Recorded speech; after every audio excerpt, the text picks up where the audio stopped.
Hello mga ka-Pixarmex, ito na naman ang oras para ipakita ang aking talento bilang pagiging Pixar mechanic. At ito nga po, meron tayong remarks na barado ang ating lababo. Ito ay common na problema sa mga passenger aircraft. So ngayon, ipapakita ko sa inyo kung paano to ayusin. At ito na nga mga ka-Pixar, ipapakita ko sa inyo step by step kung paano tanggalin tong mga access panel natin. Una, yung malaki nasa ilalim ang latch niyan, at itong maliit na panel ipupush lang muna natin to, at nasa gilid naman ang latch nito. Medyo nangangapa-ngapa ako dyan, pero dahil Pixar mechanic tayo, dyan tayo magaling. Alright, tapos na, di ba? At itong mahabang panel naman nito, may dalawang quick release yan na screw, at hahatakin lang natin pataas para matanggal natin to. Okay guys, tapos na yung mga access panel natin. At ipapakita ko naman sa inyo paano i-activate tong faucet natin.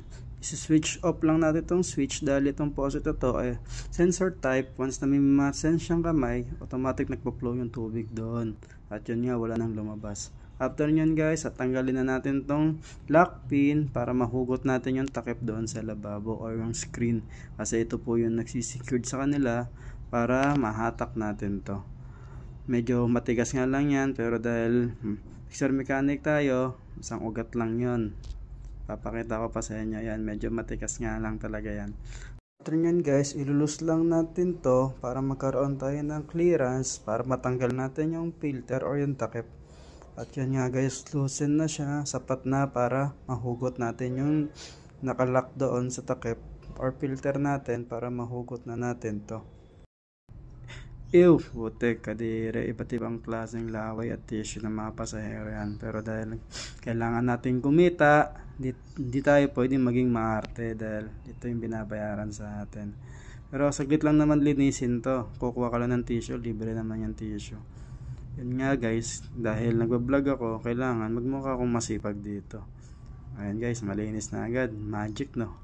Isang punas lang, malinis na. At ibabalik na natin to. Tulad kanina, kung paano natin tinanggal to, ganun din natin ibabalik to.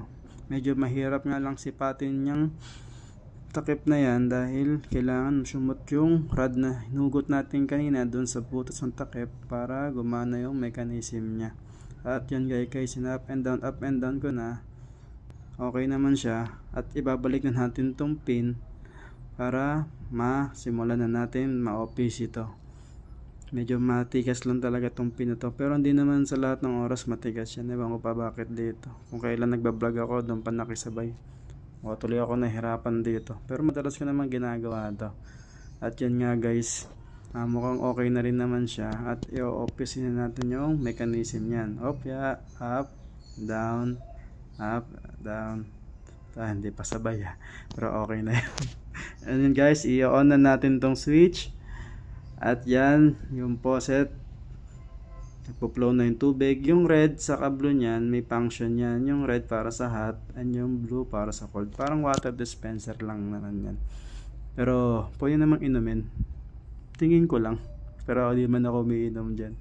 At yun nga guys, tapos na. Tas satisfactory naman. At ibabalik na natin tong mga panel na tinanggal natin. Siyempre, kung paano natin ito tinanggal, ganun din natin ibabalik. Diba? Papahirapan mo po ba yung sarili mo mag-isip?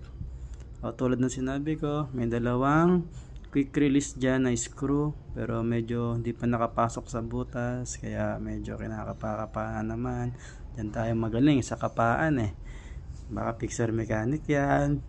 Baka naman. After nyan guys, ito yung trash bin na maliit. Lagayin yata ito ng mga suka bag. At yung malaking access panel para sa trash. At yan nga guys, tapos na. Napakasimple lang. Basic to. Grrr. Thank you mga ka-Pixar sa panonood. Sana pag naging pasahero kayo ito, kayo na gumawa nito dahil napanood nyo ito. At sinagutan ko na yung remarks. Thank you for watching. Please